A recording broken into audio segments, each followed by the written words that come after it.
Assalamualaikum warahmatullahi wabarakatuh. Welcome back to my journal, kawan-kawan. Di hari ini saya masih berada di Tanjung Sari, karena di Tanjung Sari banyak pengrajin dan juga salah satu dan beberapa pemain. Nah, kebetulan saya di malam hari ini mampir di rumahnya Pak Haji Ega ya. Ya, Pak Haji Ega. Nah, Pak Haji Ega adalah seorang owner dari Gelasan Deples. Jadi kawan-kawan yang sudah sering pakai Gelasan Deples pasti juga akan tahu gelasan tekstur seperti apa. Cuma untuk lebih tahunya, mungkin bagi kawan-kawan yang belum memahami gelasannya dan sejarahnya seperti apa, kita langsung tanyain langsung kepada Pak Haji. Ya Pak Haji, gimana kabarnya, sehat? Oke, selamat malam. Iya. Assalamualaikum. Waalaikumsalam. Pak Haji, gimana kabarnya, sehat? Alhamdulillah. Nah Pak Haji, ini kan kita tadi baru saja menyaksikan final di turnamen Cup Tanjung Sari, Pak Haji ya. Betul. Nah Pak Haji sendiri di situ sebagai panitia atau ketuanya? Kebetulan saya dipercaya untuk jadi ketua pelaksana. Alhamdulillah. Nah, ini acara yang ke? Untuk paguyuban perdana. Oh, perdana. Bukannya tadi katanya udah ada berapa kali di Tanjung Sari? Maksudnya ini perdana untuk tingkat kejurnas gitu ya. Oh, oke. Siap. Biasanya kan cuma wilayah-wilayah tertentu yang kami undang.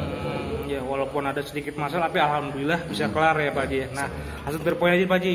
Nah, mungkin kawan-kawan pengen tahu Pak Haji, produknya Pak Haji, terutama Gelasan Deples itu dimulainya tahun berapa produksi? Gunanya adalah untuk mungkin kawan-kawan yang pengen beli, misalnya katakan tahun 2000, jadi kalau ada yang tahu beli tahun 99 kan udah dipastikan palsu. Nah, untuk tahunnya, tolong Pak Haji jelasin sejarahnya Gelasan Deples seperti apa? Pertama kita dulu seorang karyawan di pendiri Gelasan ya. Waktu itu almarhum Pak Uju ya, yang Pak Uju, merupakan salah seorang pendatang yang membawa gelasan ke daerah Tanjung Sari. Terus beliau memberikan respon untuk buka sendiri. Akhirnya kami mencoba dari tahun 2002 kita mulai produksi sendiri. Itu yang dibawa oleh Pak Uju, almarhum Pak Uju itu, apakah memang satu-satunya gelasan yang dibawa ke Tanjung Sari atau memang Pak Uju punya gelasan berbeda setelah udah ada pengrajin gelasan lain? Enggak, dia kan asal mulanya gelasan kan dari orang tua beliau. Oh gitu. Nah, kalau boleh tahu siapa namanya Pak? Pak Darya kalau nggak salah ya. Pak Darya itu penemu gelasan yang sekarang beredar di kalangan dunia layangan. Nah, kalau misalnya Deples sendiri dimulai dari tahun 2002. Jadi Pak Haji tadinya sempat kerja di tempat beliau, ya, lalu bikin sendiri. Ya. Mulai tahun bikin Deplesnya 2002 itu? 2002 ya. Oh, 2002. Nah, kalau karakter dari benangnya sendiri gimana Pak Haji? Kami dulu sebelum beredarnya 022 kan, 022 tuh dari sebetulnya sekarang dulu 028, paling juga 025 yang dibikin. Terus kami menyediakan juga memproduksi dari tingkat unyil sampai yang trijumbo ya. Selain yang dari warungan sampai yang plus jumbo ya, gitu. Oke. Nah Pak Haji, kan kalau misalnya bicara masalah kondisi sekarang kan antusias pemain layangan dari yang muda itu bermunculan, apalagi komunitas layang di wilayah Jabodetabek nih kita kenal. Nah, menghadapi seperti itu, untuk karakter benang sendiri mengikuti market pasar atau gimana Pak?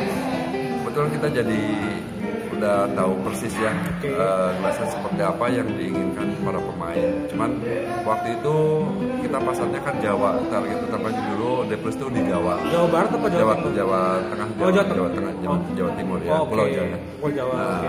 Nah, cuman teksturnya dulu Jawa tuh rentan dengan tekstur yang kasar. Nah, setelah kami pelajari juga banyak sharing dengan teman-teman pemain, ternyata wilayah Jabodetabek dan Bandung lain teksturnya pengennya seperti ini. Nah, kebetulan kita kan udah paham dari kecil nih. Kita udah main di dunia gelasan itu, walaupun seorang Jadi tahu persis lah ya, cara bikinnya seperti apa, juga teksturnya harus diapakan, kita tahu persis. Oh, jadi artinya tekstur yang dibikin awal untuk depes itu emang tekstur halus, kasar. Oh, kasar. Kan Jawa kan nggak mau. Oh iya benar karena mengikuti market tadi ya. Nah, bicara masalah layang-layang sekarang nih Pak Haji, kan apalagi tadi di Tanjung Sari ada lebih didominasi oleh pemain jepret. Ya. Berarti dari Pak Haji sendiri juga ngeluarin seri matotnya? Ngeluarin. Nama mereknya apa Pak Haji, boleh tahu saya? Unik. Oke. Nah, sampai saat ini udah berapa merek yang dibuat oleh Pak Haji sendiri? Kalau dulu ya yang booming kan Black Cat punya saya. Oh, Black Cat Pak. Oke. Asal itu tuh permintaan dari Afghanistan, dia ngirim tiket ke kami ke Deplas. Dia pengen Black Cat yang ada Deplasnya. Oh, berarti Black Cat sendiri itu salah satu brand yang ditujukan untuk pasar Afghanistan awalnya? Iya, Afghanistan. Bukan untuk Indonesia awalnya? Oh gitu kawan-kawan. Jadi kawan jadi tahu ya bahwa Black Cat itu sebenarnya pasar buat mancanegara, lebih ke pasar luar negeri, bukan ke pasar. Nah, kok bisa sampai awal bulannya ada pesanan ke luar negeri, gimana ceritanya tuh Pak? Dulu kita 2004 kalau nggak salah. Kebetulan orang tua saya ikut turnamen di Garut. Beliau juara ke-1 waktu itu. Layangan aduan ya? Layangan aduan. Nah, udah gitu si panitia ngejar kami.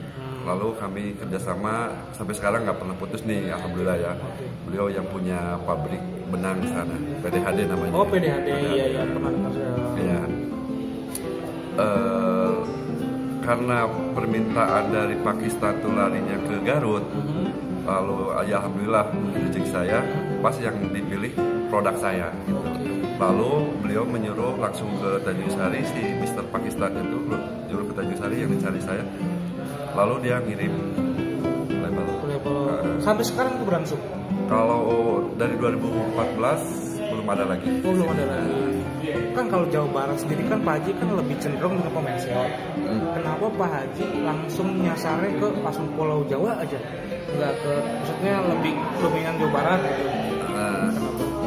Dulu kita gini, ada permintaan dari Jawa yang sekarang masih jadi agen kami di sana.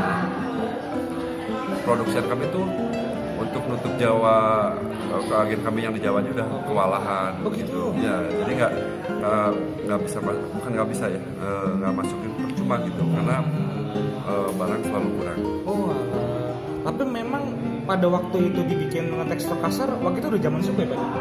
Belum. Oh belum, masih sewot aja ya? Masih sewot, jadi layangan yang dari sini, dari Bandung, tapi dari wilayah di Tanjung Sari gitu. Sebutnya apa ya Kang?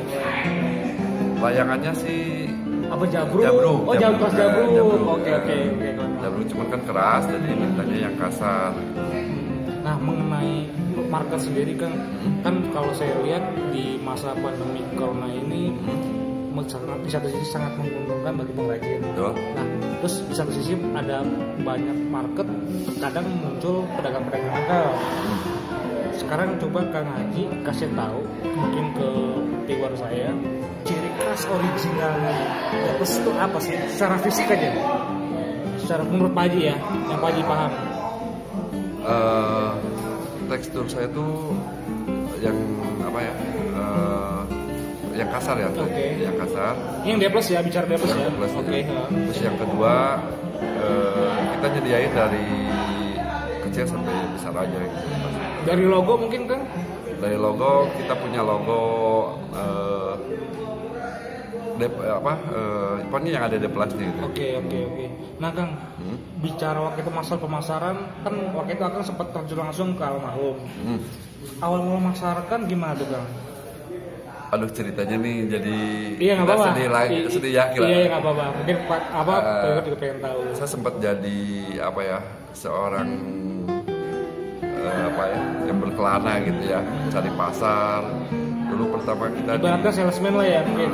Bukan lah, kita order sendiri gitu ya. Cari-cari toko yang mana yang jualan layangan bilasan. Kebetulan waktu itu di daerah Semarang. Oh, langsung Semarang? Langsung Semarang ya. Posisi tapi Kang Ayu tuh di sini? Iya. Ya Allah. Kita pengen tahu seperti apa sih Jawa pasarnya.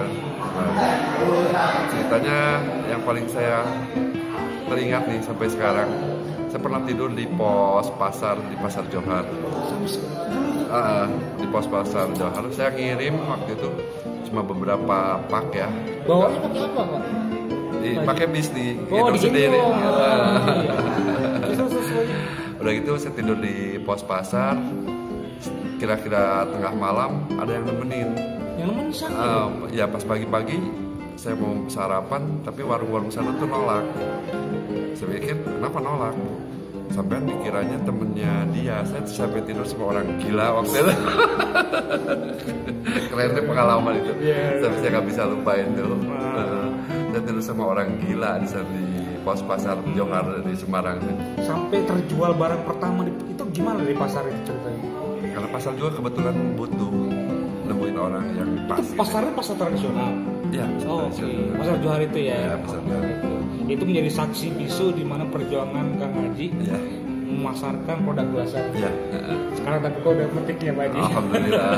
Nah Pak Haji mungkin ada di luar sana mungkin ingin istilahnya motivasi dengan cara Pak Haji sampai sekarang sukses berbisnis di dunia gelasan. Kalau Kang Haji setuju nggak sih misalnya ada pemula pengen istilahnya bukannya mencoba peruntungan dengan berbisnis gelasan, mungkin ada tipsnya Pak Haji gitu. Kita bicara pengalaman saya waktu itu, kita juga sama istilahnya kita nggak punya, bukan pewaris perusahaan dari orang tua, kita juga merintis dari nol. Modal saya juga waktu itu cuma 200.000, itu juga hasil pinjaman tetangga ya. Terus dengan niat yang kuat, ikhtiar yang ikhlas, dibarengi dengan kejujuran yang sangat tinggi, ya hasilnya insya Allah memuaskan. Tuh kawan-kawan kita belajar ya, artinya proses dan kerja keras itu tidak akan mengkhianati hasil. Dan garis benang merahnya adalah kejujuran ya Pak Haji ya. Itu di mana-mana juga harus dipegang bagi orang yang sebenarnya nggak hanya berbisnis aja Pak Haji ya. Ketika orang yang ingin berusaha dimanapun ya harus melakukan kejujuran di situ. Nah tapi kalau Pak Haji, kalau pengalaman Pak Haji yang selain menjual gelasan, artinya ketika produknya laku, ada nggak kesan-kesan yang paling menyenangkan bagi Pak Haji udah sampai berhasil sampai detik ini memasarkan gelasan gitu? Ya kebanggaannya kadang kita ngerasain ketika kita istirahat, kok kita kenapa ya bisa seperti ini gitu ya. Padahal kalau ingat perjuangan yang sangat menyedihkan, melelahkan sampai putus asa. Makanya kan D+ itu ada stripnya ya, gitu kan waktu itu. Ya kadang naik turun lah namanya. D pun sebenarnya persoalan kata dari deep ya, dalam kan. Iya, benar-benar. Oh, jadi ada maknanya di balik nama gelasan sendiri.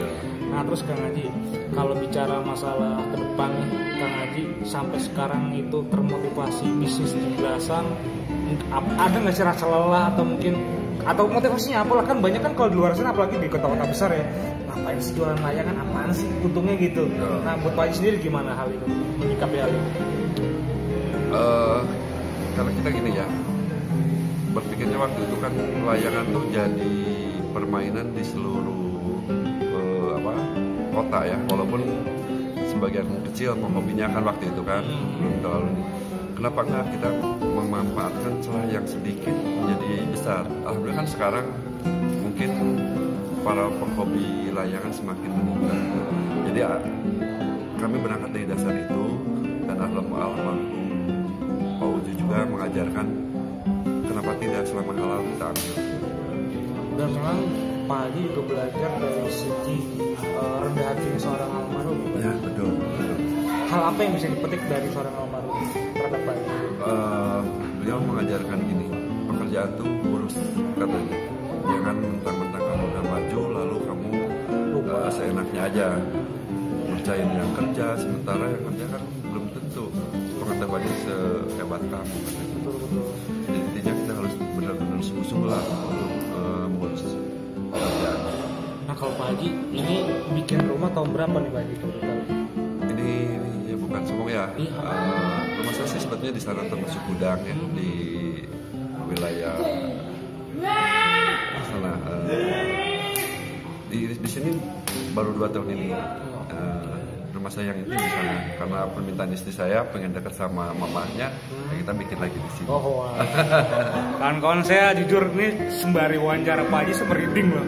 Jadi apa yang disampaikan oleh beliau ini anak-anak Jabodetabek sekarang ketika lomba ini menghadapi di sini tempat Pak Haji semua loh. Dan beliau sampai low profile. Biasanya orang kalau udah tinggi agak lupa, tapi Pak Haji nggak akan lupa dengan flashback kisah lalunya beliau perjuangan, dan artinya menularkan kebaikan melalui orang lain. Satu hal pelajaran berharga yang harus diambil oleh kawan-kawan adalah ketika kawan-kawan sudah sukses, udah artinya kita juga berbagi juga ya Pak Haji ya. Dan secara nggak langsung itu kan bukan hal yang merugikan kan Pak Haji ketika kita udah ya kita punya acuan gini. Di para sahabat selalu mengajarkan, salah satunya Ali bin Abi Thalib berkata, kesuksesan itu bukan banyaknya harta, tapi kesuksesan itu ketika kenikmatan yang kesuksesan yang kita raih bisa dirasakan oleh orang lain. Itu menjadi acuan kamu. Merinding saya jujur. Kalau ini saya jujur merinding banget ketemu Pak Haji, ya ampun. Oke, sekarang Pak Haji kesan-kesan atau pesan mungkin bagi orang-orang di luar sana yang mau mengikuti jejak Pak Haji. Apa sih biar nggak, kan ada kadang Pak Haji apalagi di zaman corona gini Pak Haji kan tahu lah ya, bisnis semuanya hancur Pak Haji. Di satu sisi ya bisnis layanan belasan ini lagi hype down. Mungkin ada pesan-pesannya gitu buat kawan-kawan. Barangkali kawan-kawan yang ingin mencoba untuk meraih sukses, kita balikan ke diri kita kembali. Karena dalam ayat Al-Quran diterangkan, Allah tidak akan merubah nasib seorang hambanya jikalau hambanya tersebut tidak merubah dirinya sendiri. Jadi berangkat dari situ, diimplementasikan dengan ikhtiar dan ikhlas, kerja keras dan kejujuran, insya Allah hasilnya akan maksimal. Ya kawan-kawan jadi tahu ya bahwa ternyata di balik sebuah gelasan Nepes banyak cerita panjang yang diambil. Dan kita juga belajar hari ini saya jujur baru pertama kali ini wawancara oleh seorang pengrajin, ternyata waduh ya kawan-kawan bisa menilainya. Ya mudah-mudahan dari bincang-bincang singkat saya terhadap Pak Haji mengenai terutama gelasan D+, kawan-kawan juga punya hikmahnya dan juga tahu karakter plus sejarahnya awal mula beliau merintis usaha terutama gelasan D+ ini. Saya Haji pamit undur diri bersama Kang Haji. Wassalamualaikum warahmatullahi wabarakatuh. Dadah.